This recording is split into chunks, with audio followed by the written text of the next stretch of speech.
Uh-huh. What's your favorite scary movie? I don't know. You have to have a favorite. What comes to mind? You are listening to Scream with Ryan C. Showers, the podcast for Scream fans just like you. Join Ryan every week as he takes a deep dive into the horror film series that defined the 90s and redefined the genre. Scream with Ryan C. Showers is your source for scene and quote analysis, character dissections, and the latest news about upcoming installments of the Scary Movie franchise.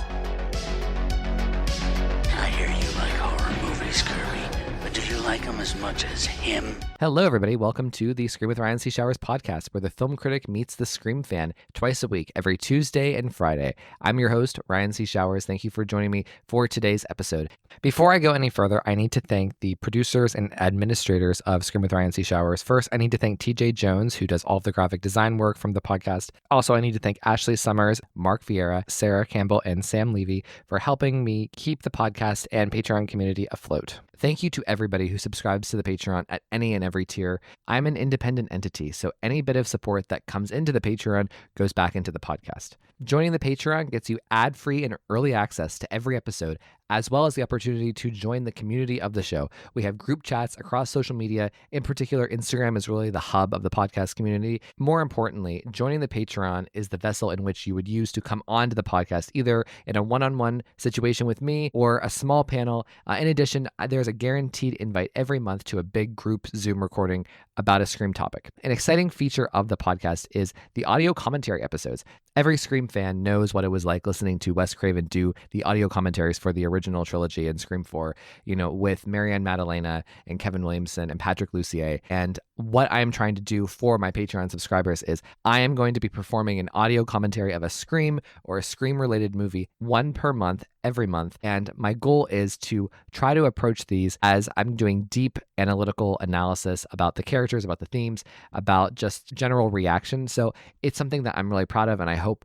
continues to be a cherished part of the podcast. So the commentary is available as a normal podcast episode for anybody to listen to like they would any other podcast, but it will also be available as a video watch along. So everybody, please go over to Patreon, subscribe to Scream with RCS. I would be eternally grateful. So I need to go through and thank everybody over at Patreon who is subscribed as a stab investor or a daddy/mama Ghostface. So the daddy/mama Ghostface of the Patreon are Carrie Tenney, Brett Janovich, Corey Wilson, and Stevie Shears. The stab investors include Allie, Amar Karim, Tamika Jones, David D., Garrison Nichols, Gustavo Mora, Jess Mariano, Joey Nobarini, aka The Vault, Josh Calamari, Josh Carr, Scream Queens podcast, both Josh and Justine, The Horror Project podcast, Kevin Abner, Mark Vieira, PWO5, aka Philip Douglas, Quentin Harrison, and Sam Levy. We are doing something very, very fun. This was a group Zoom that we recorded in April, so a long time ago, but it's still relevant today. And actually, I think it's kind of a fun time capsule to think about how our thoughts have changed about these characters from the spring to the fall. So this episode, we are going to be discussing Sidney, Gale, Chad, and Mindy. They are the survivors from the previous films that will be in Scream 7. And because of the big hype around Scream 6 not killing off any survivors from Scream 4 and 5 to 6, it kind of begs the question, like, are they going to kill one of their survivors this time? If so, who will it be? Will there be more than one? And a bunch of Patreons came to this event. It was a really fun time. So you'll get to hear that audio and you'll get to hear a myriad of perspectives that aren't just, oh, well, Mindy, because of blah, blah, blah. So it's actually a very fun group Zoom. So joining me to do a little warm up here is my producer, Ashley. Hey, Ash. I had so much fun at that Zoom. I thought everybody was going to maybe have a similar answer, and it was not like that. Everybody came with a different idea, and it was honestly, was jaw on the floor, like, wow, that's a really good thought. And I was just really impressed with everybody's ideas. So you didn't get to give an answer in the group Zoom. So this is your opportunity to kick us off. And I didn't get to give my answer either. So let's tease what our answers are, and then we will do a Taylor Swift song before we pass it over to the group. So who of these four do you think are going to die, if any? I had to guess. I would say it's definitely between Mindy or Chad for me. Mm-hmm. I think that could also just be that the thought of anything happening to Sidney or Gale just is not does not work for me. It doesn't jive with me. I think if something happened to Sidney, I would literally walk out of the movie. I can't. I mean, and Gale too. But I'm just like, I can't because of what happened in Scream 6. I feel like it seems like Gale's more touchable than what I ever imagined. But I really do love I mean, I don't love the idea of something happening to Mindy or Chad, but I like the idea of how that could affect the other character. And I will say, Yeah. if it's going to be anybody, I think it would be most likely be Mindy, unfortunately, because I feel like Chad has such like there's such a lovability to him. And I feel like watching him spiral or lose his other half, like lose his twin, would be a really interesting dynamic. And I feel like because he's so upbeat and he's so positive a lot of the time, seeing that destruction of losing your person that you've literally gone through all of life with would just be so heartbreaking. And I feel like um he's kind of like the new boy, like the new guy in town. Not that I wouldn't love like all ladies. I feel like it'd be more likely to be them or take them both out. But I feel like that'd be mean to Martha, so I don't want that to happen. But again, I love Mindy. I hope that she does get, if she is taken out, that she gets a really beautiful end and that she gets to like, and that Jasmine gets to show her acting potential because I think she's so fantastic. And I feel like she's underutilized and I feel like a really epic death could really just finalize her role in Scream and like give her her dues for like being so lovely and beautiful and fantastic and just, you know, putting it all in a nice bow of unfortunate death.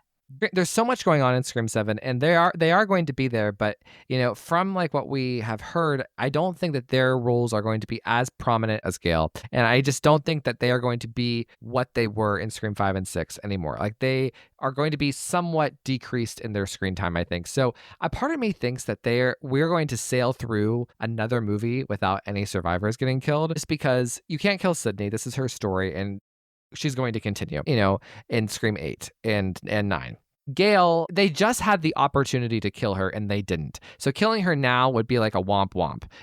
Why do it now when you could have done it then? That's, why give us such a big climactic thing and then keep her alive only to kill her off now? It doesn't logically make sense. And I think that Gale is really important to the story in terms of having the mystery and the investigation that I think Kevin Williamson wants to bring back to Scream in these new movies, whether that be here, 8 or 9. So I don't think Gale's going to go. My preference would be if you have to kill her at 9 because I want her to be in all the films. So that leaves Mindy and Chad. Mindy is my least favorite character of these 4 by far, and I think that Chad is important because it's important to have a leading male energy to a franchise that I love the idea of having all women too, but there are men who see Scream too, and I think it's important to have at least one character that survives and that is built in like complex like Dewey was. Chad is already showing that he can do that, and people love Mason Gooding from Hard Eyes. Like he is a true, he's someone in the business that fans really gravitate towards. Like the turning point with like the Melissa controversy was Mason Gooding signing up for Scream 7, in my opinion, and validating it in a way. And with Mindy, to me, a lot of the problems with Scream 6 can be traced to Mindy. I don't love the comedy. I think if she died, it would be emotional on Chad for the reasons you said. But I also think that it would kind of put to bed the meta stuff in a sense. Like there wouldn't be that aggressive meta-ness. But at the end of the day, I kind of think that everyone's just going to sail through here and it's not going to be as bad as Scream 6 because I don't think that they're going to put Gale in as much of a life or death situation like they did in Scream 6. Part of the problem isn't the fact that they kept everybody alive. It's the fact that they literally gave Gale, Chad, and Mindy each a big death scene and kept them alive despite the death scene. That's the problem. They let them survive after being stabbed 70 times. So I just think that like they're going to keep them out of harm's way and that they're going to serve the movie in a different way. But if one has to go, I will say Mindy, but I'm kind of at a point now where I think that they're just going to keep them all alive. I don't know, because if you kill one or both of the twins, then the younger fans are unhappy. And I hate that they have to consider all of these different dynamics, but it's just kind of the truth of the situation. So maybe the next film will be Survivor, Death Palooza. I don't know. So Ash, any final thoughts here? I completely agree with you. If I was going to guess, I would imagine that none of them are going to die at this point. And you know what? I'm okay with that as long as the other deaths in the movie are grand enough and we get to know the characters enough that like I felt like one of my problems with Scream 6 was that I felt like anybody who died, I didn't really care about. Like, I didn't know who Yeah. they were. These characters weren't somebody that I was like becoming attached to. I mean, except for Danny, everybody, because your girl loves Danny. If something would have happened to him, I would have screamed.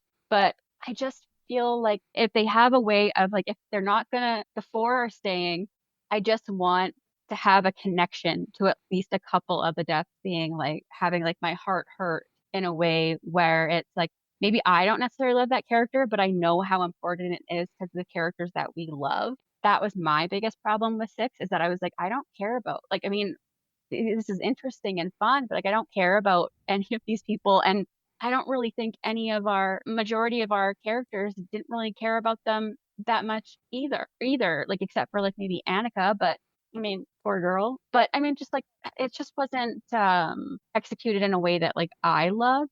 But I feel like maybe if like you said, if we could get them, they all survive seven and we get to eight and they're all in it, maybe we can take out Mindy and Chad. But One of them could die. One of Gale, Chad, or Mindy, one of them could die. Sidney's not going to die. I think that like there's a difference between having 4 survivors get through versus 6 when, you know, most of those 6 were stabbed in brutally violent ways that otherwise would kill you, which all 6 of them were, including Sam and Tara. So that's the difference. It's 4 versus 6. Like 6 is too many. 2 of them should have gone the last time. At 4, I think you can skate by, given the fact that this is such a game-changing movie in terms of like changing the storyline, and you're still trying to settle some things with fans. So I think that's what it should be. So they are going to be Untouchable. So Ashley, speaking of, what is the Taylor Swift song of the day? The Taylor Swift song of the day is Untouchable. This is from Fearless, which came out in 2008 and then again in 2001. This is track 15, and it is actually a cover of a song by a band called Luna Halo. So it was written by Carrie Barlow, Ethan Barlow, and Tommy Lee James. And Taylor did tweak some of the lyrics as when she released it. It was produced by Taylor Swift and Christopher Rowe, her version. The way that I would describe this song as like a blank statement would be wanting a person, like wanting either your lover or a person who's not your lover to be your lover and be by your side, and just like not necessarily only in a sexy way, but just like you just like want them around. You know, and that's so like it's such a I like this song. I think it's actually pretty underrated. It's weird to see Taylor doing a cover of someone else's song, but I actually think she does a really nice job. And I think like the general premise, how I would describe it, is wanting something that you can't have or that's just out of reach for you. Like I think that this song there's something very peaceful about it. I love the slow beat, you know, in the middle of the night, come on, you know. And I think it's so interesting too. She uses the phrase, a million little stars that are spelling out your name. And those are the stars that she can't reach, you know. So it's just, I think it's a very sweet song. So how about you? Great. Have you ever listened to the original? I did, and it's nothing like this. Oh my gosh, it's so different. It's a little bit more like, I don't want to say like pop punk, but it's got this like this vibe of like a punk vibe in the background of it, but in like a more pop way. And then like the chorus is a little bit more, it's just like a rock version of the song, but like the everything else and like the cadence of how he says things is like very interesting. It's not like my personal cup of tea, but I feel like a lot of people probably like it. Clearly Taylor did, and she changed it up. And I like obviously like I like Taylor's version better. And that sounds funny when you know about Taylor's version. But I like this version of the song better. And I think I would no matter what, even if I had heard the original first. But I mean, good for them. Like they wrote a great song, this band. And I feel like I think it'd be kind of cool if like this pop star was like, hey, I really love your song. Can I cover it? And I think that it sounds like it could be written by her, like the actual lyrics. So I feel like it was a really good choice. I think they're talented and like all the kudos to them. But I love this song. It just it's just cute. Like I feel like it feels like young and just like that like longing for that person that you wish was like by your side and that like you've got like maybe a big crush on, or they used to be your boyfriend and now they're not, and just, you know, you're just wanting them around for whatever reason it is. And it's also just a very fearless song. It just like it fits so well in the catalog that she is going for her in the album Fearless, which I also like. So I always enjoy listening to it. And obviously we picked this song because of how in Scream 6 they were all of the 6 survivors, Sam, Tara, Kirby, Gale, Chad, and Mindy, they were all untouchable despite, the extreme situations they were put in. And the question, will they be untouchable this time? So that's the little Scream tie-in for the week. I mean, I would hope they'd be untouchable in certain ways, but not in others. Ash, where could they find you online? You can find me at squirrelandspud9 on Instagram. There you'll find my Etsy shop, and you'll also find the Scream Game of the Week, which Ryan and I make. Try to do a fun puzzle or interactive post that is Scream related, and I love seeing all of your comments. So please always comment and let me know what you guys think. So everybody, this topic this week is going to be the survivors who are in Scream 7, aka Sidney, Gale, and Mindy and Chad. Judging based on who is most likely to die versus least likely to die. And I'm also allowing everybody to throw in an option of nobody dies because it's possible. So it's going to be kind of like a ranking scale. I don't know how people are going to do it, but I'm excited to do this. So before we get going with that, we are going to be going to Sam. Sam's actually going to be kicking us off. So everyone, please welcome Sam Levy. Hey, Sam. Hi, Ryan. Hi, Ashley. Thank you so much for having me. I really, really appreciate it as always. Of course. So Sam, hit me with it. You get to be the first person to weigh in here. So how do you see the survivors in Scream 7? Okay. Well, considering the nature of the topic, really something I was really apprehensive about discussing because again, like I said, I don't want to put that energy out into the universe, but since I have to, I thought about this long and hard, and I could just say I don't think anyone will die, but I don't think that's true. And I think it's playing it safe. So what I'm going to say is I think that what I suspected would be the least likely scenario would actually, I'm going to predict that is what they're going to do, just as a way to shock everybody into renewing interest in the franchise. So I'm just going to come out and say that I think Sidney will be the opening kill. This franchise has a way of repeating itself, and especially with themes when it comes to family. And since the series began with Sidney grieving the loss of her own mom, and since we know that her kids are going to be involved this time, I think that would be the biggest throat-grabbing way to pull us in. Okay. So okay. So beyond Sidney, then, what do we think of the others? I think that one of the twins could easily die, and I think it would probably be Mindy, just because I thought Jasmine Savoy Brown shined really bright in 5. I think that Mason Gooding as Chad just really, really exceeded everyone's expectations and turned out to be so charismatic and charming. He already was in 5, which is why they kept him around, but I think that of the two of them, he would survive. So I think that he is most likely going to survive more than Mindy, unless Kevin Williamson decides to rescue them both at the end. But I don't see that happening because Kevin Williamson has always been extremely stab happy, and Wes Craven was always the one who was rescuing Kevin's victims at the last second.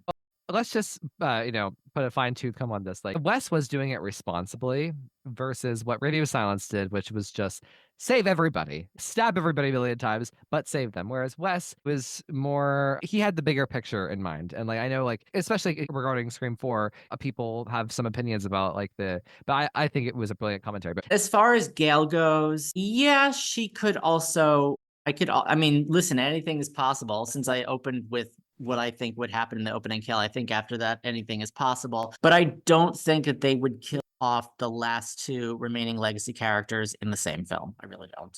And if they kill off one, I don't see them killing off the other one ever. So, but listen, actually, I retract that because reference was made to the Star Wars legacy sequels, and all three of the legacy heroes were killed in that. So that could probably happen here too. But I don't think they're going to wipe out everybody in this film. I don't. I think at least 2 of the main cast of the legacy cast will survive, because I don't think they're going to wipe out everybody all at once. Yeah.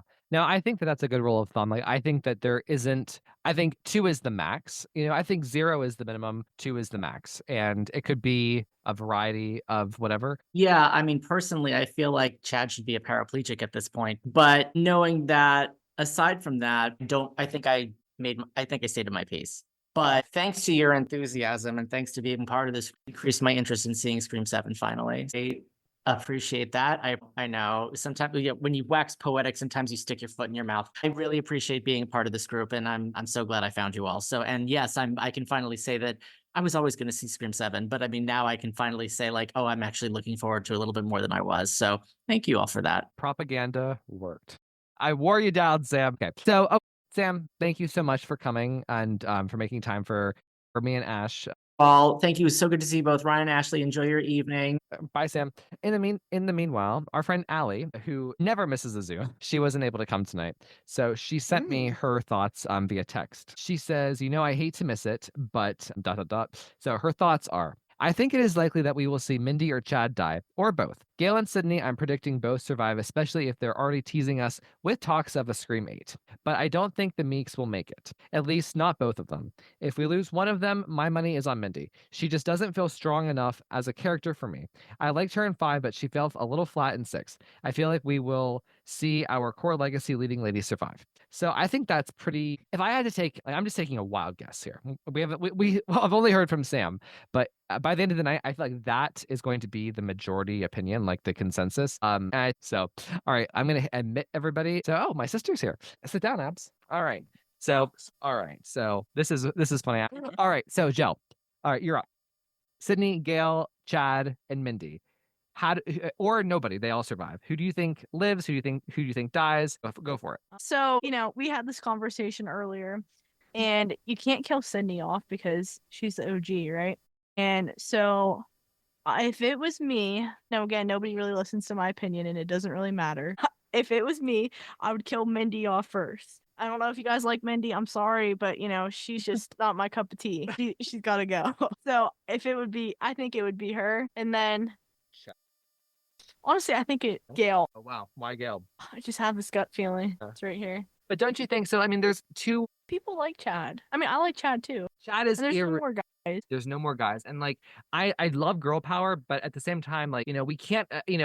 Half of the people who see Scream are men, and like I feel like it is important just to have some male energy there. I mean, like even though women like occupy like the majority of the leads, like plus we're adding Isabel May, Sydney's daughter this time. So I mean, like I think that it's important to have Chad. Without Dewey, it does. He fills the role of Dewey well. I saw someone post today in one of the Scream groups about how Courtney advocated for him to be in Scream 7. Yeah, and he is. I don't know who shared it. I think it was you. Well, it probably was me. But so here's the thing about Courtney. Like, I think she wants to be in every Scream movie as long as they make them. But at the same time, I don't know how long she wants to play Gale. You know what I mean? Like, does she want to be playing Gale in her 70s? I don't know, So I think she would. I think she would too. But, at the same time, Gale's death would be impactful. So I don't know. I just have a feeling it's going to be her. And then who's the next Chad? And then Sidney. Yeah, that's my list. So do you think that, if anything, there was an opportunity for nobody to die? Do you think that they'll play it safe? Honestly, yeah, because they're going to keep it going. All right, it was nice seeing everyone. Well, but before you go, so I have a really funny story to share about Abby. Lucas has his headphones on too. Yeah. I came downstairs and I was like rushing. Abby was playing with her Legos and she was like looking down at the table and like I ran downstairs. I was like, Abby, I need your opinion real fast. Abby, without looking up from her Legos, she's just still playing monotone, sad voice. She says, "My opinion doesn't matter." First off, I don't talk like that. Second of all, Ryan came here today. And where he sits at this desk is where I've been putting my Legos. So I was at work today. He sends me this nasty picture of my Legos and says, some of us have to work today because all my Legos were on the table. I said, move them to the chair. Get over it. I have to work. Like I work, remotely, and Abby knows this. She knew I was coming. Okay, I didn't come downstairs all weekend. We have for work. I need two screens, and like this is where the second screen is at my mom's house. I'm like, God damn it, Abby! Like get with the program. Bye guys, it's nice seeing you. Hopefully we'll be doing some trivia soon. Bye Ashley. Okay, bye Ashley. Thanks, Jill. All right, that was fun and impromptu. Okay, let's rock and roll, guys. Okay, I want to go first to my friend Josh Reinhold. Gosh, what an honor. Oh, shut up. Good to see everybody. Good to see you too. Okay, so Josh, hit me with it. What is your prediction of like the most likely to least likely, or what are you thinking? I don't know. I'm very torn on this. I feel like, and I think like there won't be a lot of people who say this, so I'm just gonna lean into it. Part of me feels like with all of the sort of, it feels like the Avengers of Scream have like assembled, and it makes me feel like that signifies something major. And I'm a little worried for Sidney, just because I feel like Nev is having a kind of career renaissance that a lot of actresses from the 90s and early 2000s are having. And I know she loves this franchise, but I also think that like as an artist, she probably doesn't want to like overstay her welcome in this space. And it's like, to me, also, like, as much as they ultimately obviously agreed to pay her what she's worth, I feel like maybe this isn't like a partnership in space she wants to keep returning to with Spyglass. So to like have Kevin come back and like finalize Sidney's story, you know, I could see that happening. Like, I could see this being Nev's final Scream. And I would say that, like, if it's not her, then I think it will be Gale to go. So I would say that they're like first and second most likely in my mind. Chad and Mindy, I really I don't know. It seems like they are actually invincible, both of them. I mean, if they haven't died yet, what is possibly going to kill them? So yeah, that's kind of my like weird, sad, hot take. I don't know why else you bring all these dead characters back and what that looks like. Is this a Meredith Grey in a coma for a season situation, or like what's going on? So yeah. You know, first of all, doesn't Josh just have to be different? Right? I'm just teasing. So no, I like it, because here's something like, it's fun to say, Sidney, right? But like, you backed it up with some good points, because who died in Avengers Endgame? It was Robert Downey Jr., right? Iron Man, the main character. So I mean, spoilers are always a thing. You never know when someone just started a franchise.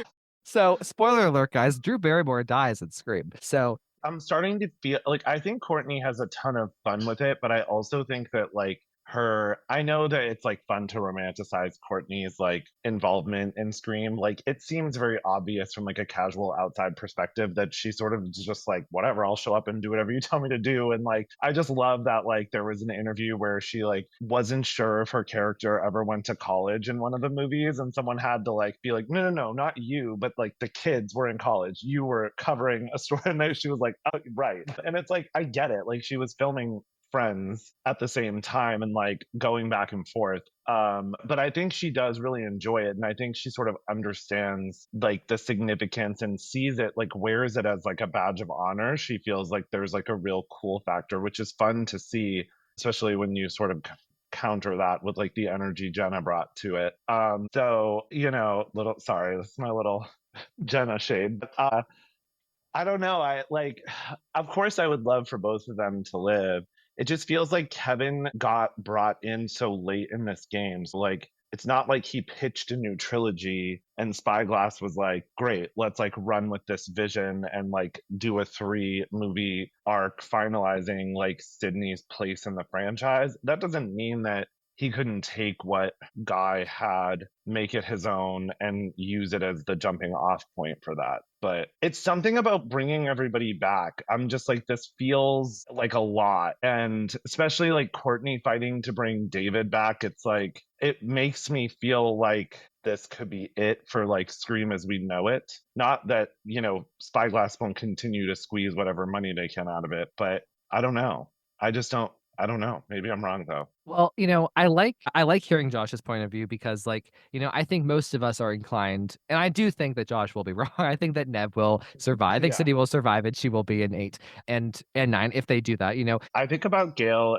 as like almost an Alyssa Edwards, where like Alyssa Edwards is like unintentionally funny, and just by existing, we love her. I feel like Gale is like that. And so it's one of those things where maybe on the page when he was writing the character, he like had no idea what her significance would be and how much people would absolutely fall in love with like supposed to be villain. But I feel like unless he's been living in like a hole for the last 25 years, 30 years, he must know now. So I hope that if he does do it and like they all sort of agree, and I think that this would be a thing where like it would be a real conversation, obviously between him and Nev or him and Courtney. where like everyone comes to peace with like the decision and moves forward with it in a way that would like do that character justice, right? So, and I think that like in a lot of ways they kind of did that with Dewey, but it felt a little, I do feel like Dewey's death, as powerful as it was, like I think like maybe if that they had held off on that till like a bit later in that film, we could have gotten a bit more of like a satisfying ending for that character. But overall, it wasn't horribly done. And yeah, so we'll see. Yeah, I don't want Chad to die because he's just too fun to look at. Here's the thing. I disagree with Josh. I don't think Sydney's going to die. I think Sidney is like, I think she's very safe. I don't think Kevin wants her to die, but I don't know. I think that if one of those two die, it would be in the finale. Like, if you think about, I have a different relationship to the scripts that Joey Valisi wrote for my podcast because I'm so obsessed with them. I live them. So I think about them often. But like the way that like he killed Sam, spoiler alert, in our Scream 7 script, episode 112, Sam kind of dies. The two killers die, and then like Sam dies while like Sydney's holding her, and that's kind of how we exit the finale into the epilogue. And I think it would be something like that, where like whomever's death it would be at the end. Whereas Chad and Mindy, I can see them as like an act 1 or act 2 death, probably an act 2 death. So that's just my thing. But Josh, thank you so much. Giving you a big hug. I'm so happy you came. Me too. I know I'm usually working when you guys do this, so I was happy to be free. And tell everybody where they can find you. I'm really just on Instagram. It's at Josh G Reinhold. You can see me in the chat. Usually people are getting mad at me. Like tonight. I mean, like this is a good example of who Josh is, right? I mean, he comes in, he says, Sydney's gonna die. Everyone's spit on. We're like, so I'm going over now to somebody who definitely would probably not think Sydney is not going to die. I'm going to my friend Lucas. Hey, Lucas. Hey, how are you? Good. How about you? I'm like sweating with the death of Sidney talk, like and Gale, like sweating. All right, so let's bring it back to reality, not Josh land. So what do we think here? Chad. Yeah, I'm sorry. I'd love to look at him too, so I don't want it to be true, but yeah, he's probably a goner. I would say early on. Based off of maybe Scream 6's treatment of him. I mean, 442 times and then telling jokes in the next scene. Why Chad and not Mindy? I think Mindy will die too. Okay. I just don't know which order. I mean, I think Chad would probably go first and then maybe Mindy as a second follow-up. And again, not that I want that to happen, but I just kind of have a feeling with that they're not going to be protected as much as they were previously. Yeah. So do you think it's mean to kill off both of the twins? Do you think it's mean to kill off the two representatives of the radio silence era? What are your thoughts? Yes, it's mean because radio silence killed off Dewey. So like, I mean, meanness meets meanness, right? Barbara's a bitch. Yeah, it is. But these movies, I mean, there always has to be, I mean, you do kind of want someone you love to go because it higher the stakes. That's kind of my problem with 6 and 5 is like, I mean, besides Dewey, obviously nobody died that I was like, oh, but I just kind of have a feeling they're the most logical of those 4. See, I don't mind 5 stakes because we lost Judy as well, and that's to lose Judy and then her son and then Dewey within like 20 minutes, like that's emotional. But, but with Scream 6 is a huge problem. So here's the thing. I think the big question that we're going to answer tonight is, are they going to repeat the same philosophy as Scream 6? Now, granted, Scream 7 only has 4 returning characters, where Scream 6 had 6 returning characters, which 6 returning characters is an obnoxious amount to begin with. But then to not kill any of them is just insulting. So like, nothing Scream 7 can do is as bad as that, going 6 for 6 versus 4 for 4, So here, the question is, does Scream 7 recycle the same philosophy as Scream 6, or does it kill somebody off to make it emotional? And if they do, who is that? So, yeah. I think Kevin will really pull through. The way he started this, the way he talks about it, I think he knows. I think he'll keep us guessing. So we're terrible. My friend Ashley. So Ashley, what did we just have a telepath moment about? I think he knows. I think he knows. So. We're sorry. It's awful. People are leaving the Zoom chat. Josh, do not shake your head. Josh is being converted into a Swiftie. No, I'm resisting. Hashtag resist. Please, Josh, don't be so delicate. Get me out of here. It's a bad rap, but. Okay, so Lucas, what is your ranking then of like the most likely to least likely? Chad, Mindy, Gale, oh no, but Gale, and then Sidney, get out. I mean, I'm sorry, no, just no. I mean, I'm sweating talking about it, even myself. I just think, should Sidney ever die in the franchise, it'll be like her grave, and it said Sidney died at 102, surrounded by her friends and family. Like, it won't be her killed by Ghostface. That's just hopeful thinking. She saved the world a lot. I think, there's a good Buffy moment here in Scream 9 if Sidney ever has to die. Lucas, thanks for coming. Lucas, where can they find you? In your comment section, yeah, that's where you'll find me. Lucas and I made a joke on our recording. Every time on any post, Lucas comments, so it's like, easiest way to find him. So he's great. All right, Lucas, thanks. Thanks, Ryan. All right. Okay. Let's go over now to Ash. Ash, any thoughts here of our two opposing points of view here? We have the Lucas train and we have the Josh train. I think of Sidney as Michael Myers, but cooler and better looking. So that's like never going to happen. And I think I'd walk out of the theater. I'd be like, absolutely not. This is not, no, you can't like if she's going to go out, she's going to go out on her own terms. She's going to be like, lay me down in like some like water and take me out into the sea or something. But like I also like the thought of like the twins. Is it meaner to keep one twin alive, or is it meaner to like, or is it better? Like that twin connection is so intense. I feel like a lot of them would rather be like, no, I want to be out too. Spoiler alert. If anybody's ever read any or watched any of the Harry Potters, twin connection is like such like an important part in those movies and books. And I just feel like when you talk to twins, like they always know what's going on with the other. So I feel like it can almost be more messed up. But then I think of Martha, and I'm like, poor Martha, just like rewatching videos of her brother explaining how like movies work and just crying about her dead brother and children. Like that would be messed up too. Yeah, poor girl. That's where my mind went. Really was Martha. One could look at Scream 6 and like if Mindy dies in the train and then Chad dies when he's stabbed a million times, like a normal person would, that's how I would have fixed Scream 6 in terms of dramatic power. Like if we were gonna get that third movie with Sam and Tara that truly mattered in the way that like Scream 3 mattered to 1 and 2, I think that setting up leaving Sam and Tara without their friends would have been a really dark place to leave them, kind of like Sidney was without Randy in Scream 2. But I don't know. I think that you make a really good point, Ash. Scream 8, the killer will be Martha. Oh my God, I'd love that. I think Heather would too, no offense.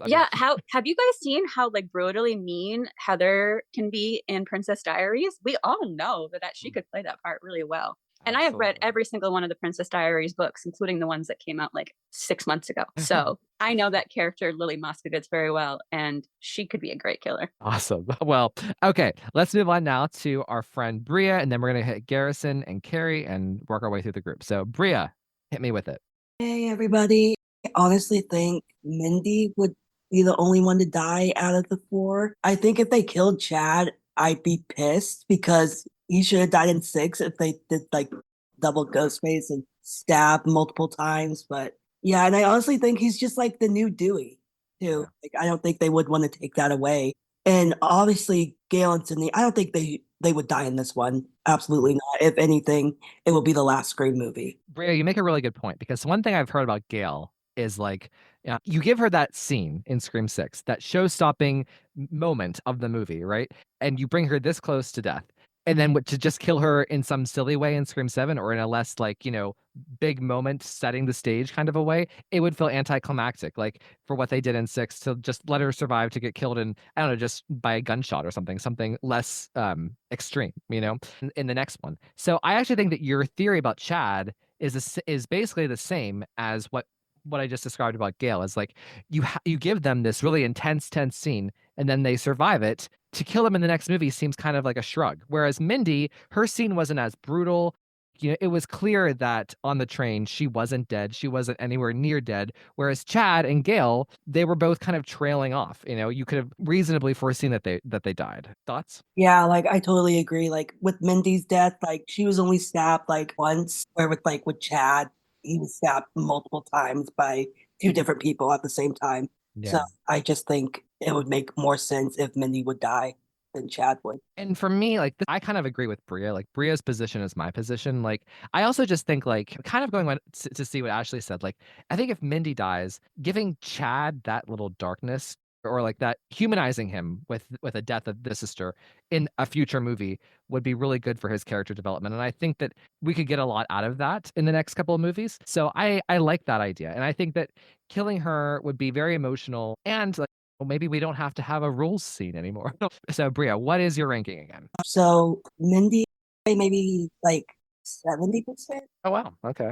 I don't know. I would probably say 50, but I think, I think it's actually more of a possibility than not. And again, with this time, I don't think it's going to be that bad if all of the survivors survive because there's so many new characters, unlike Scream 6. And again, with Scream 6, you just had so many survivors, and it's just the ratio, I think, is part of the problem with Scream 6. So yeah, cool. Bria, thanks for coming in. All right, Bria, where can they find you online? You can find me on Instagram and Facebook at Bria Patterson. It's BREIA. Thanks, Bria. Okay, let's now go over to Garrison. Hey, Garrison. Hey, how are y'all? I think everyone's pretty good. I don't know if Lucas is still like sweating and having heart palpitations, but after Josh kind of like destroyed him, but it's fine. Garrison, okay, so hit me with it. What are your thoughts here? Must sound that original after everybody else, but I think that the twins will probably die. I think one will probably die like midway, and then the other one will probably die in the finale.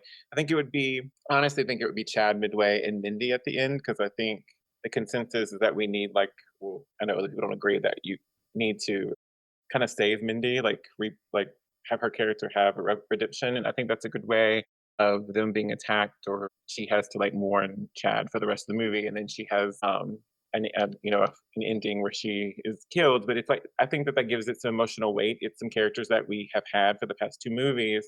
I really think that Sidney and Gale have entered a status where they're not going to kill them on screen. They're not going to kill them in the Scream movies. So I think that way it would give us emotional weight. I've been inadvertently rewatching Dawson's Creek on my Samsung TV that loves to put it on. So I think that Kevin Williamson is really good about taking characters and giving you an emotional ride and giving you something really substantial to hang on to, like something heavy. So I think it is something that he might do and feel comfortable with, since those characters are new and kind of failed to be molded quite yet. Well, Chad in the last movie was molded pretty well. So that's why I think his death would be really emotional for the middle, and then we would work really hard to make Mindy emotional for the finale. I like that because that would give Mindy such a different edge and perspective in the finale, right? I feel like she would have this fighter aspect. There'd be something almost primal about the way that she would come out and be, defensive of avenging her brother. That's a cool idea, Garrison. So what are your thoughts? Do you think that there's a chance that none of them will die? No, I think there's a very small chance that none of them will die, because I know that, reading interviews and stuff from Kevin from before, he doesn't have a problem with killing established characters or wanting to kill established characters. So no, I think that he will. I think from listening to things, I think that this one's going to be much different from 5 and 6 in that kind of seriousness. So I do think at least one of them will die. So, okay, I'm just going to flip the script here. Everything you said could apply to Gale Weathers, though. Imagine Gale Weathers, coming to town, and she has a great, interaction with Sidney, and then end of Act 2, beginning of Act 3, she dies. And just imagine how much that ups the ante and everybody gets tense, and it also what it would bring out in Sidney, what it would bring out in the twins, frankly, because they were in New York with her, right? They were, crying with Sam, Gale's lobby area of her building in Scream 6 after she was attacked. So, I mean, what are your thoughts on Gale? Do you think, there's any chance that Gale could be on the chopping block? You never know. I mean, it is a possibility. I think no, because of the I don't know. This is gonna sound really weird. I don't think that a Sidney death or a Gale death would be emotional, in my opinion, because it just seems I'm gonna have a point to this. I didn't find Dewey's that emotional, because it's you spent so much time with them, and it seems like it should be emotional, unless Kevin handles it much better than the Dewey one. I just felt I don't know how to in 5 that Dewey didn't die. It just seems silly to me. It seems silly to have them die. There's nothing they can capture on screen, in my opinion, that's going to make me be oh, okay, now they're going to die. I just find that you could build more emotional depth with the newer characters, because that's just my opinion. I just feel no, it makes sense. For instance, look at Randy in Scream 2. Scream 2, it was his death hit so hard because we were still so fresh into the story and fresh into these characters. So when his death happens, it's like, oh my gosh, really anybody can go. And, he's not 6 movies in where we've gone through so much with him where killing him off would feel weird. You know what I mean? I agree with you. And there probably is ways you could kill Gale. I think if Gale died in the finale and it was like saving Sidney and it was done in not such a corny way, and I think that would be quite emotional. But you'd have to, that's so much more difficult to write that I don't know if they would do that. But I don't, Or at least do that now. I think that if they have a plan for whenever, and they don't, but hopefully Kevin thinks of one, if they choose to continue on. I hope that if they do something like that, it's really well planned and orchestrated because I know some people are very unhappy that Dewey died, but I do think that it was planned. And, the only evidence I can point to is they were copying The Force Awakens in Scream 5. They copy and pasted and just inserted the name. So I mean, I think that there was a method to their madness there, even if we hate the decision, right? I don't hate the decision to kill Dewey. It just kind of, I wanted, like, I think I said this on that podcast, like, I just wanted something that felt a little bit grander and more emotionally depth, even though I think it was on paper good. Yeah. That was a fun episode. That was episode 149. I liked that episode a lot. Because literally every single person who came on that Zoom, and that was a really well attended Zoom. There was 30 people on that Zoom. Every single person had a different opinion about Dewey's death, which I think is so cool. Cool. Well, Garrison, where can I find you and your show? Well, you can find me on YouTube at Abandon06. It's a fun time. There's people from this Patreon group that come on, and it's kind of like, I guess I kind of sell it as the after show with Ryan and Zach, because it's kind of, I don't know, a continuation kind of, it's fun. And then you can find me on Instagram at gnichols8. I love that. The actor show of Ryan and Zach. That's fun. I love that. So I've been on the show. I love Garrison. Yeah. I love Sam. So please check him out. Yeah, yours episode was so great. It's all of a sudden it's getting a lot of views this week. So yeah. And in the words of my good friend Cordelia Chase, you're welcome. So okay. Thanks, Garrison. Thank you.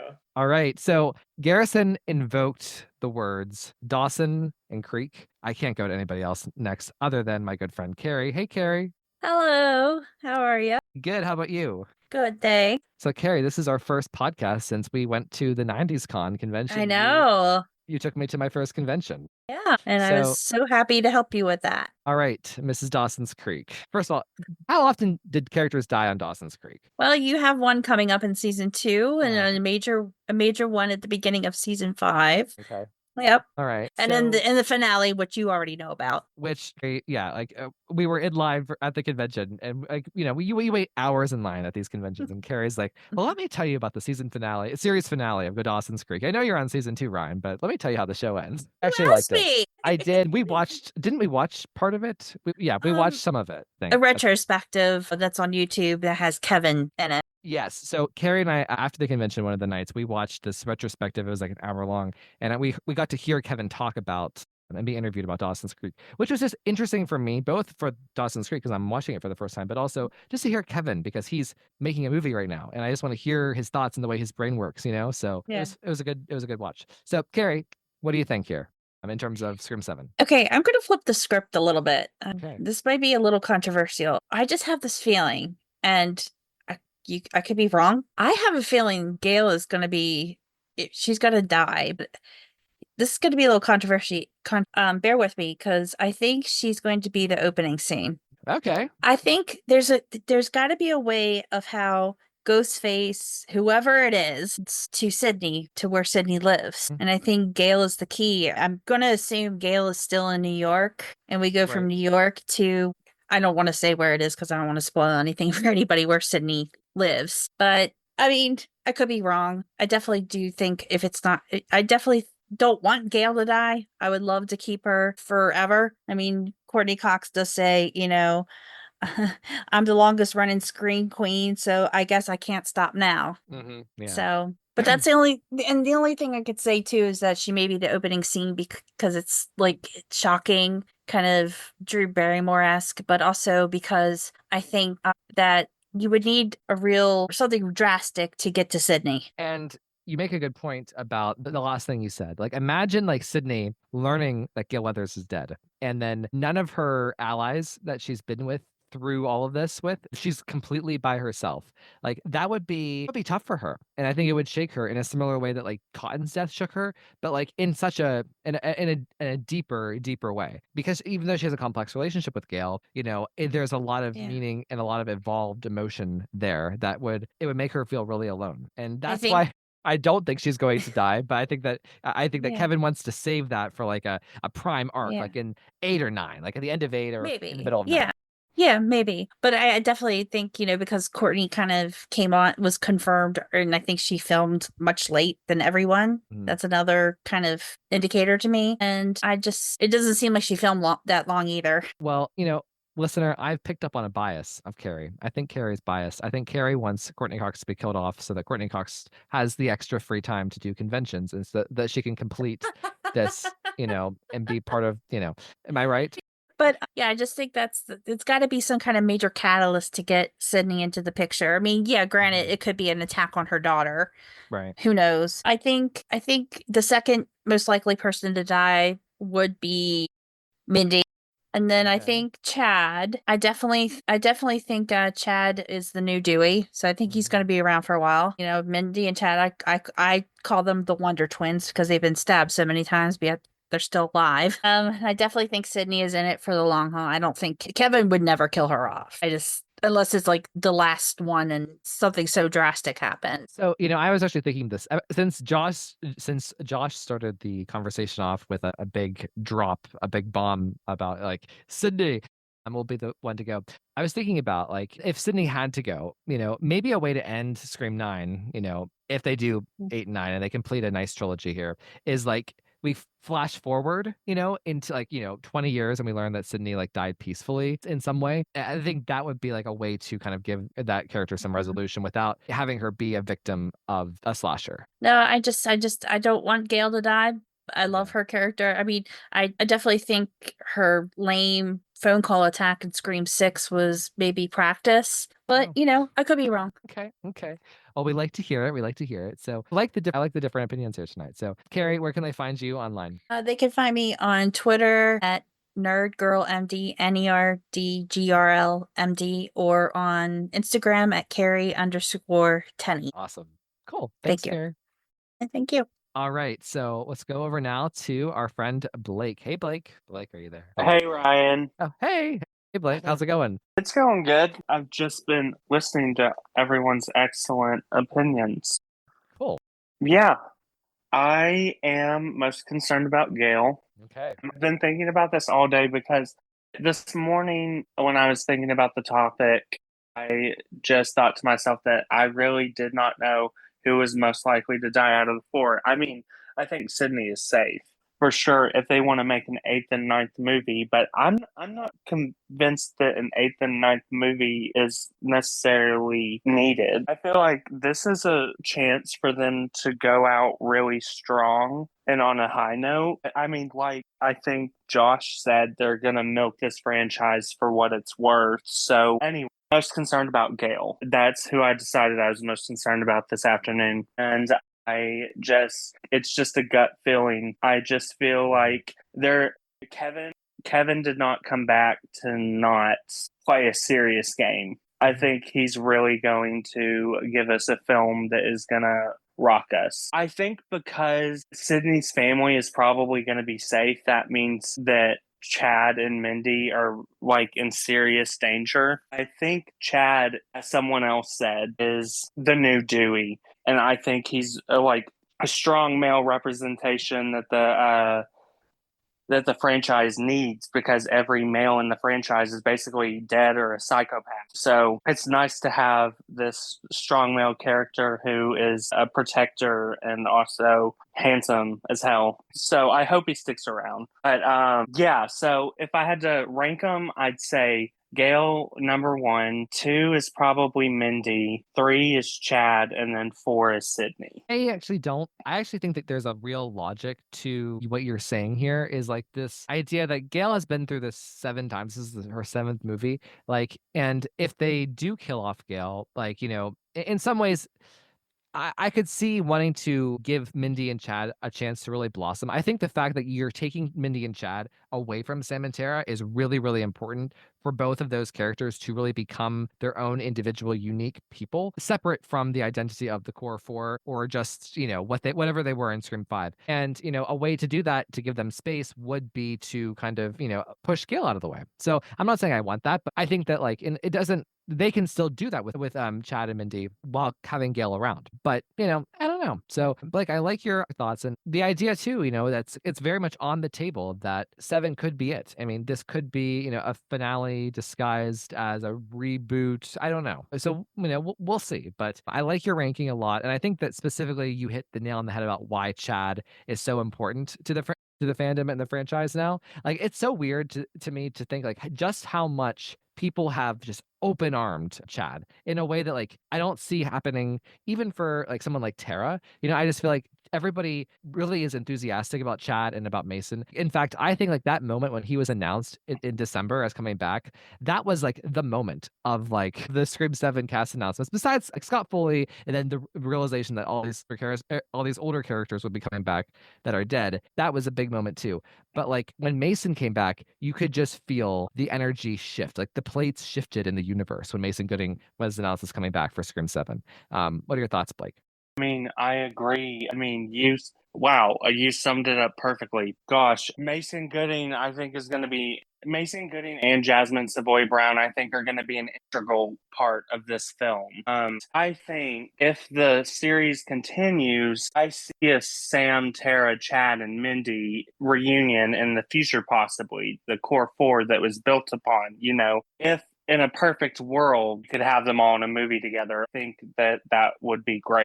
Well, so here's the thing. I agree with you, in a perfect world. I just feel though, here's the thing. I don't want that to be an excuse as to why Chad and Mindy will be stabbed a million times and saved. Or that they will be, that they will be not functioning in the plot as normal characters because we want to make sure that they're safe for the potential down the road coin flip that this could happen.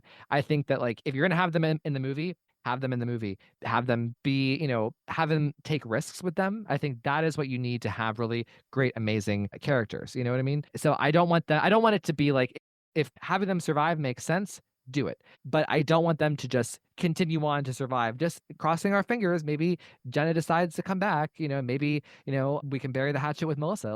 I just don't think, I don't think that's a way to tell a story. I want them to be natural. You know what I mean with it? I don't want them to just get a pass. Of course. It was just one little thought that I had. Yeah, I really do. I have an uneasy feeling about them continuing past 7. So that's why I'm kind of on the fence. And that's why I'm so worried about Gale. Kevin's at the reins. I think he could make a brilliant trilogy if he wanted to. And I think he could talk Neve Campbell and Courtney Cox into doing it. So I'm just going to fly by the seat of my pants. Awesome. Well, and do you think there's any chance that all of them could just survive on to the next one? I'd say a 20% chance. Okay.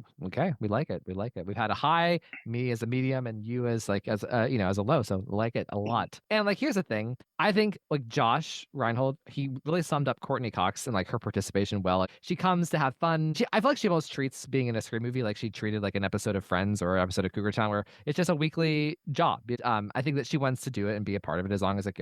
And I think the fact that Neve is an executive producer, I feel like you can feel in the air that she likes having some responsibility and being in charge. I think as long as that's promised to her, I think she'll continue on with Kevin too, as hopefully, that happens. So, yeah. So thanks, Blake. On Twitter, it's BUHL4ASKE. Yeah, always. All right. Let's go over now to Ash. Ash, do you have something you want to say? I'm just scared now to watch Scream 7. Everybody's opinions have been really good, and now I'm like, what is going to happen? I do really like the thought of Gale being an opening kill in one way. I think that would be really interesting, but at the same time, I absolutely would hate that as a fan. But I think it could be really cool. But I really want to see Sidney and Gale together, some shitbag loser kid throws an egg at the house or does something stupid, and Sidney's knock it off, and then Gale's fuck you, loser. You know what I mean? I want to see that combo or that dynamic of just Gale and Sidney together, and those two personalities of how you deal with something that's going on in their life. Like I so badly want to see, and I so badly want to see Gale interact with Sydney's kids. I think it could be really fun. I think it could be like a really fun aunt. I think there could be some really beautiful like dialogue and moments there. And the more I think about it, the more like nervous I am to watch this movie, but the more excited I am. And I was going to say, Ryan, maybe they'll hit their peak at 7. Yeah, 7.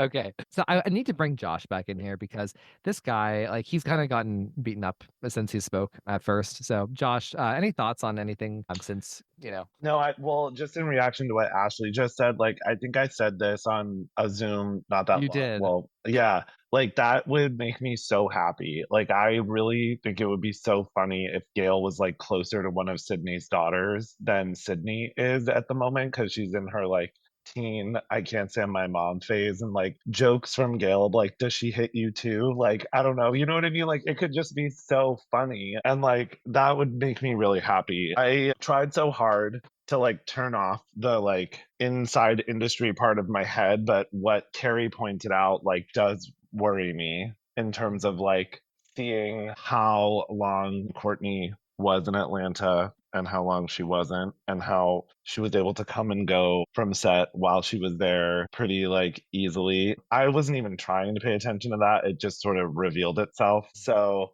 I'm nervous about that. I think like Gale's an opening kill would be brilliant, but like Ashley said, I think I would just be like, okay, I need to leave and like take a minute. I don't know that I would be that excited to watch the rest of the film at that point, to be honest with you. You know how, I don't know if anybody saw The Brutalists this year, but it's a long movie and there's a literal intermission. I feel like if Gale was in the opening, you'd have the opening scene, which would be 10-15 minutes. I think we would have the title card, an intermission, and then come back for the rest of the movie. Well, it would be like everyone take 20 minutes, go to the bar, rip multiple shots, cry, and then come back and pretend to care about the rest of this film. Love it. So anything else, Josh? No, that's all. It's been fun to listen to everyone. And like, to be fair, I sort of brought up the Sidney dying thing just to be a little bit of a contrarian, but I can see it happening. I feel like there are forces at play that would point to that not being like impossible, but I also like agree with everybody that it would be nice for that not to happen, and for this not to be Nev's final film, and for Sidney never to fall at the hand of Ghostface. I think like there is a way to write her death that would be emotional, and that's probably her sacrificing herself for her husband and kids somehow. But I don't know that like that's going to be achieved yet, because again, Kevin kind of came in, there was already a script. Obviously, he got to like do his edits and make it his movie, but there really wasn't enough time. Guy is still being credited as the writer. Kevin, at this point, I don't think even has like a co-written credit. So by WGA standards, that means he didn't alter the DNA of the script enough to like get that. So yeah, that's interesting to me. Maybe he will though. We didn't learn about Courtney's executive producer credit until January of before Scream 6. So who knows? That's totally fair. Like the way it works, they would just have turned in the final shooting draft, and the WJ goes through and actually evaluates that and then figures out credits. EP, and again, like not to be like a buzzkill about how exciting the idea is of like Courtney really having her hands in a movie. Like EP doesn't really mean anything. Like trust me, I wish it did, as someone who's gotten that credit on movies where I felt like I deserved more than it. It's sort of just like you can throw it at someone and usually it will come with like a little bit of a fee. So like for Courtney, it like sweetens the pot. She gets like an extra $50,000 or something, right? And she didn't know she was one until she screened the film, and she literally said to her reps like, "Oh, I think they like messed up," and her reps were like, "No, we fought for that for you." So yeah, that's the most Courtney Cox thing ever, right? She was like, "Guys, like I think there's a mistake. Like I got credited as an executive producer," and they were like, "No, we fought for that in your deal." She's like, "Oh, cool, okay." So like again, I love the idea of like Courtney being at the helm, but I don't think that is true. I think that Nev and like Kevin obviously like banded together in this situation, and I think that like Nev, it does seem like there's probably her DNA is like in this in a way that goes beyond showing up as an actress. She probably in this situation deserves like a full producer credit. just Yeah. based on like how Scream 7 came together in the wake of like such a colossal PR disaster. So yeah. All right. Thanks, Josh. All right. Let's go to my friend. I just want to give her a big hug. Jess. Hey, Jess. Hey Ryan, how are you? Good. How about you? I'm doing okay. I've been hearing everyone's opinions and like, oh wow, it feels like a shakeup. I was like, wow, I hadn't even really considered this, and everyone has such strong opinions. All right. Well, let's hear yours. Yeah, so well, this is how I feel. I feel like Chad kind of needs to go. And the only reason he's the good choice is because he's the only likable one left in the film of the core four. So if you were to kill Mindy, you would have to spend so much time rehabilitating that character, redoing that character. So we give a fuck, you know? I'm sorry for Mindy fans, but you know. So I feel like that's such a waste of time in the screenplay itself that Chad's death is how we rehabilitate Mindy. So we actually care. So that makes sense to me. It saves time, etc. So I don't think that Mindy's dying. And also she's the one that's directly connected to Randy the most. And we can like fix that character and make her fit better with Sidney. I guess I don't feel like Gale is dying. I know you guys are talking about what happened and I'm not keeping track because I want to be surprised. But and we don't know for sure. We don't know for sure how long Courtney was on set. I mean, that's kind of all speculation. All we know is that like she could have been on set basically from the beginning of January through like the end of February. So, I mean, it's anybody's guess, really. All we know is that she was in Australia in a wedding February 20th. So that's all we know. And then and also with Chad, I think it also serves as a little bit of a course correct, a statement. Like, this is not Scream 6. You know, we're fixing our mistake. So I think it works on multiple levels and why I feel like it might be capitalized on. Mindy would be like my next likely to die because I don't think Gale will die, only because I think that Kevin understands thematically, you know, this film and this series that he created. And even though we do need a strong male presence, I don't think that can't be achieved from 7 upward. And it could be another detective. It could be Sidney's husband. It could be a sort of like a bunch of guys that we get to meet for the first time that are more suited for Sidney and company as supporting characters. So that's kind of like where I feel I sort of sit on that. And as I said, I kind of feel like this series, if I understand it at all, I feel like if Gale dies, it's going to be a hell of a good death and much later on, it's going to mean something, or it's going to be Sidney and Gale sort of riding off into the sunset as two, you know, massively different women in the beginning coming to understand each other and representing like two different ends of womanhood and how beautiful that is in that sort of sense of being survivors. And I think that's a statement all on its own because, you know, like I feel like that's just stating that there's worth throughout womanhood. It's not one or the other. It's not like being the girl next door like Sidney or being, the go-getter like Gale. Like all of it. And I think that those two characters sort of represent that beautifully. And I think that's why they need to survive to the end. Oh my God. So I have literal chills after that turn by Jed. So I think that you actually have like the best case for Chad dying I've heard, not just from this panel, but like from anybody. You're absolutely right.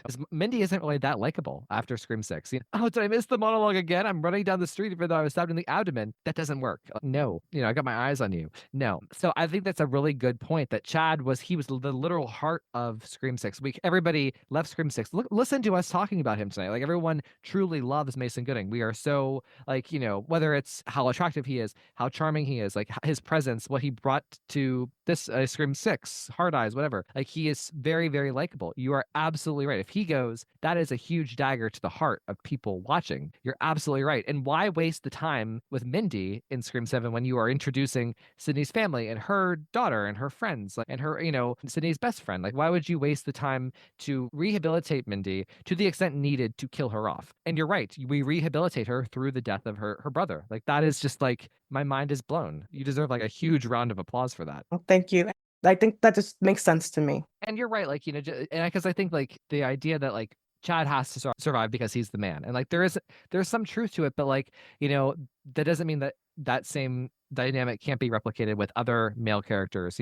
I don't think Mark is getting out alive, but maybe he does get out alive. Maybe that's part of what goes into Scream 8, and like that connection of them living through this together with their daughter.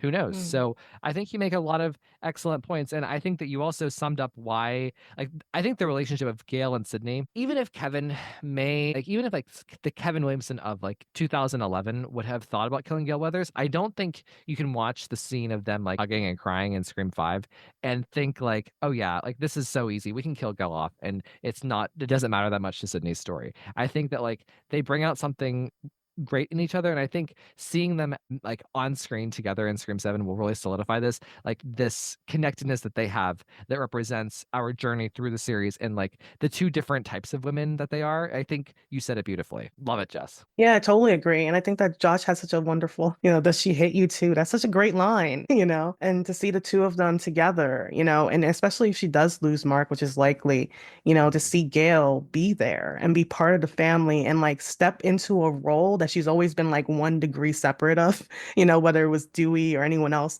that was closer to Sidney. Now it's her that's this close to Sidney, and like the irony of it all, the drama of it all, but also this deep personal understanding that exists between these women that I think would be beautiful to explore, I feel like Gale would happily fill the shoes of the dad of the Sidney Prescott house with the Right. kids. I feel like the type of Gale that would interact with Sidney's kids, like I feel like it would be a very Scream 4 kind of Gale. I don't know. What are your thoughts?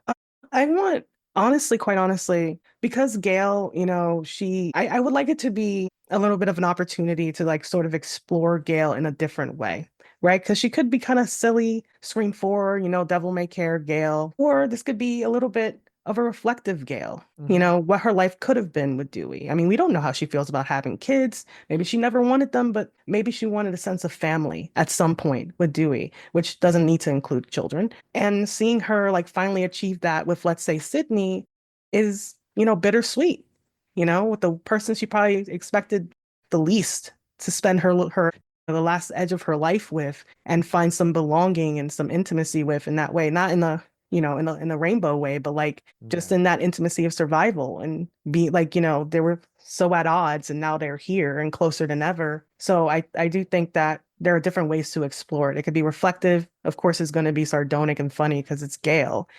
It could be hilarious, but also kind of sad and, bittersweet. I also think you hit on something good that I had a blind spot to, which is something about Gale that's really important for people to remember is before Scream 6, and it's so hard to think about Gale before Scream 6 because of just the hard feelings there about what happened with her, just from a writing perspective. Gale was there was a different version of her in each movie. Each movie is very distinctive and unique, and there's another shade of the character that's revealed, but it's still part of the same evolution. And I hope that Scream 7 gives us a completely different Gale that's distinctive. Like we had, look at Gale in 2 versus 3 versus 4 versus 5. They are all so unique and so cool, but they're still the same Gale. So I hope that Scream 7 gives us a new version of Gale that also just makes sense and tries to make sense of whatever Scream 6 Gale.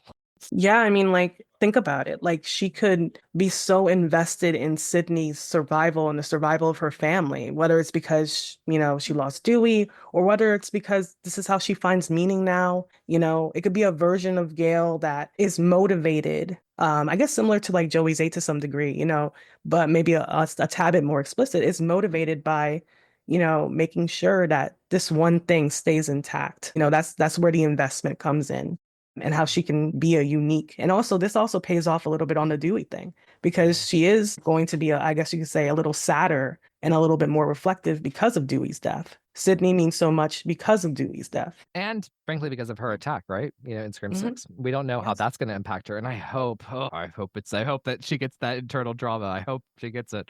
Like, I would love to see Courtney Cox play that. So, Jess, this was wonderful. I love having Jess on my show. Again, hugs. So, Jess, where can they find you online? Well, I'm on Twitter, RavenFX, and I'm also on Blue Sky.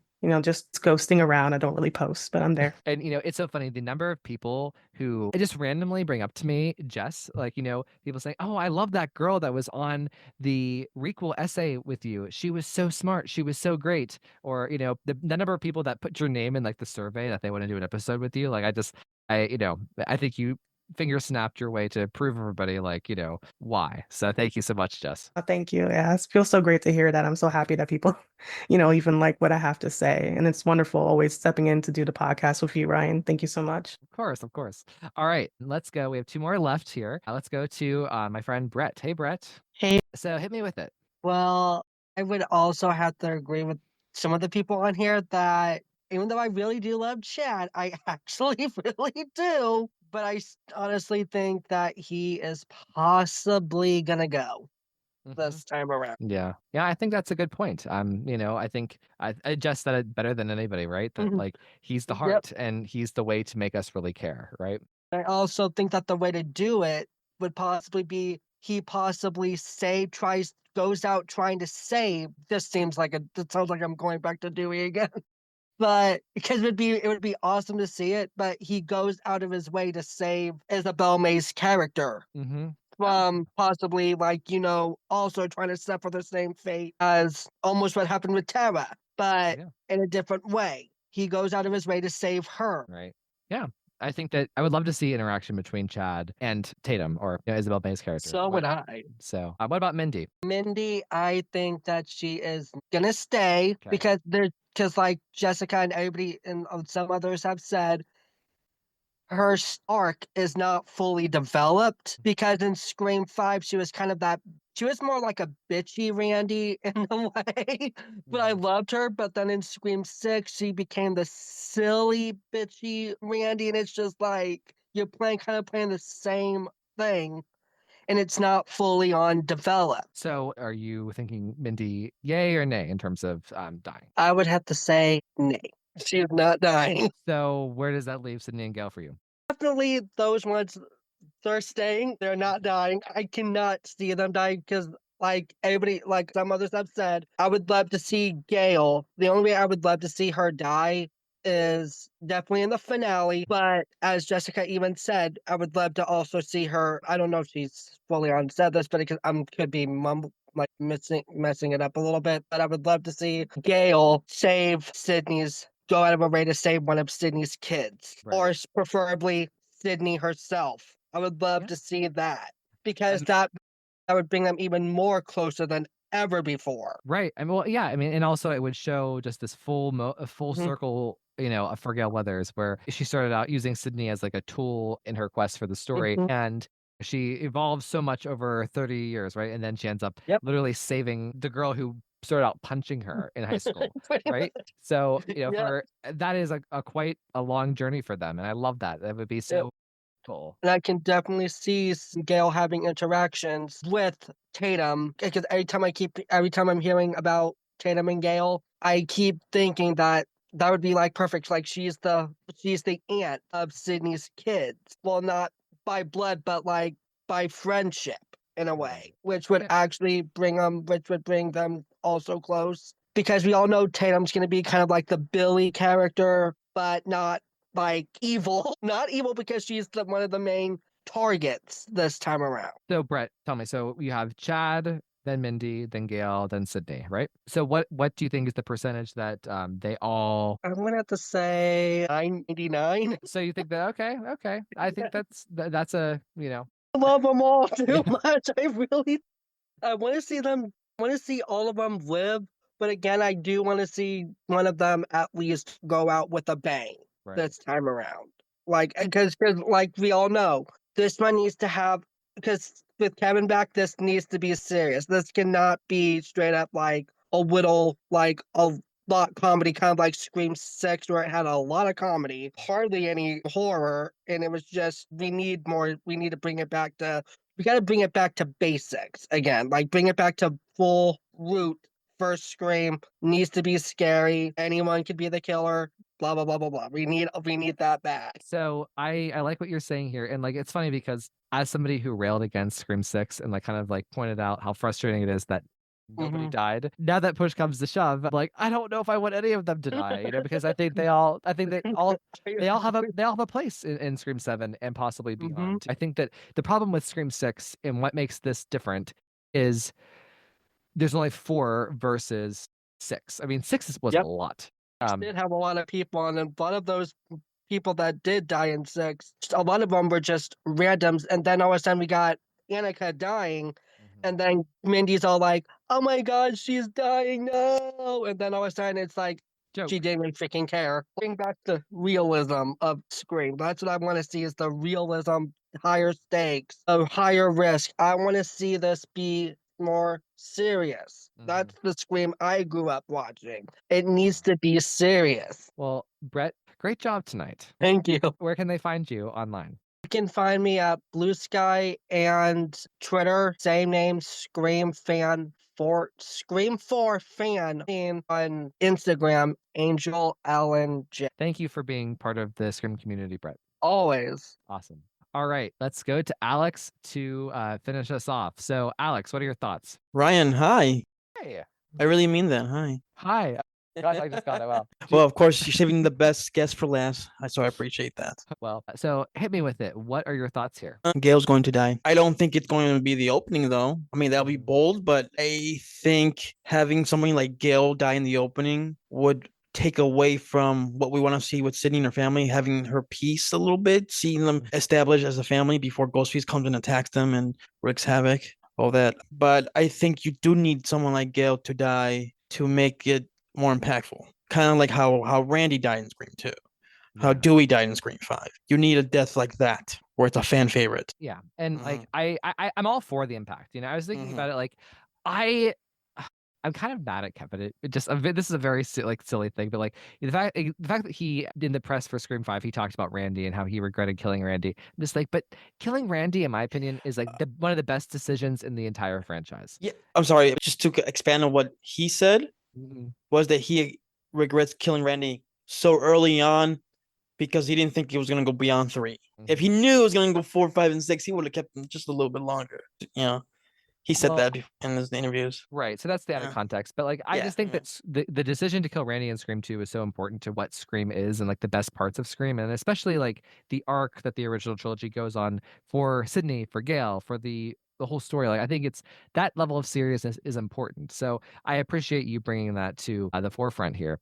So as a Swiftie, but I'm bummed. So in the Instagram, Alex tries to put me down and say, "Okay, Swiftie," and like to which the Swifties, we all go to the Rising Shower Swiftie chat and we conjure a Willow spell and be like, "That's my Scream 6 love coming back at you." That's what it is. Okay. So I know.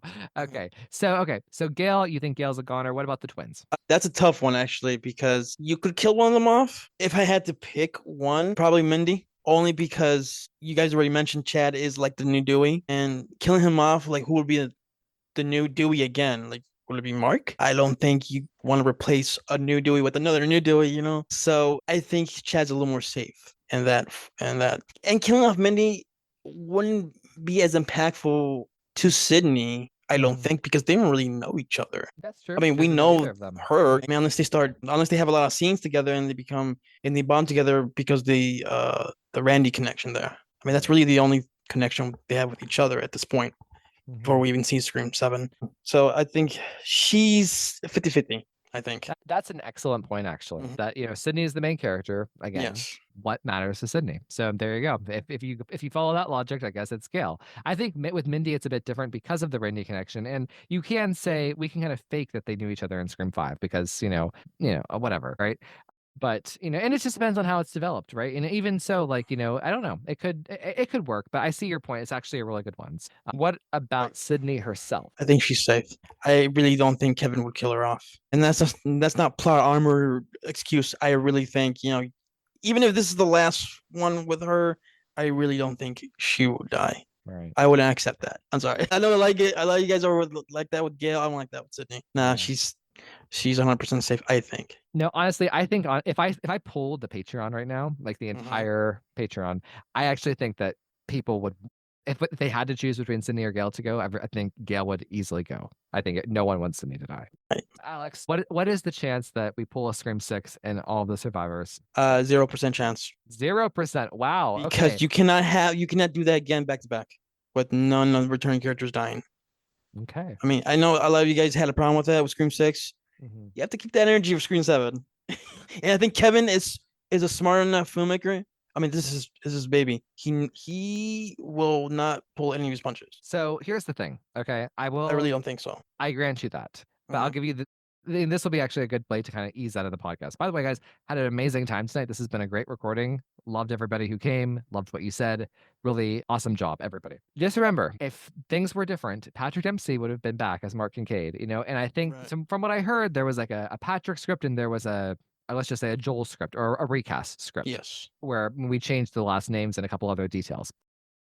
maybe the thought was we have our big survivor death in Mark Kincaid, and then that switched. We lost a survivor, but Mark still dies, So, I mean, that could have, and then we don't have a second person to die. So, I mean, that could be a real thing too. If Kincaid was going to die, he was already penciled in as the survivor who dies.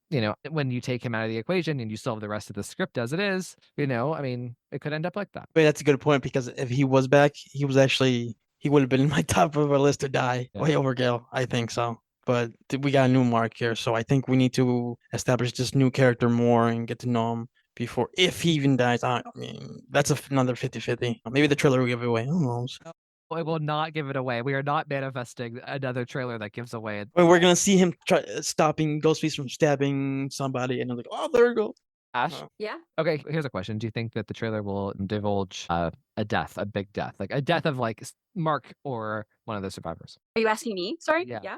I'll ask you, then I'll ask Alex. I don't really watch trailers. I know that sounds silly, but I hate being spoiled for things. So I'm going to say no, because that's what the energy I want to be putting into the world. And I'm trying to be optimistic. We're manifesting. Yeah. Alex, what about you? I think maybe, but unintentionally. It's one of those things where we're gonna watch the trailer 100 times and we're gonna just like look and dissect it like we can't help ourselves. So I think, they should really be careful what they show, even it's out of context. Alex, thank you so much for your thoughts here. Where can they find you, and where can they find you on YouTube? You can find me on Instagram, AlexLGrand90. I'm in the chat. That's usually where I hang out. So, all right, guys, thank you so much for this wonderful Zoom. I got to run, but we will see you next time. All copyrighted material used or referenced in this show belong to their rightful owners and made possible by the Fair Use Act. And number 3, never, ever, ever, under any circumstances, say, I'll be right back. Because you won't be back. Get another beer, you want one? Yeah, sure. I'll be right back!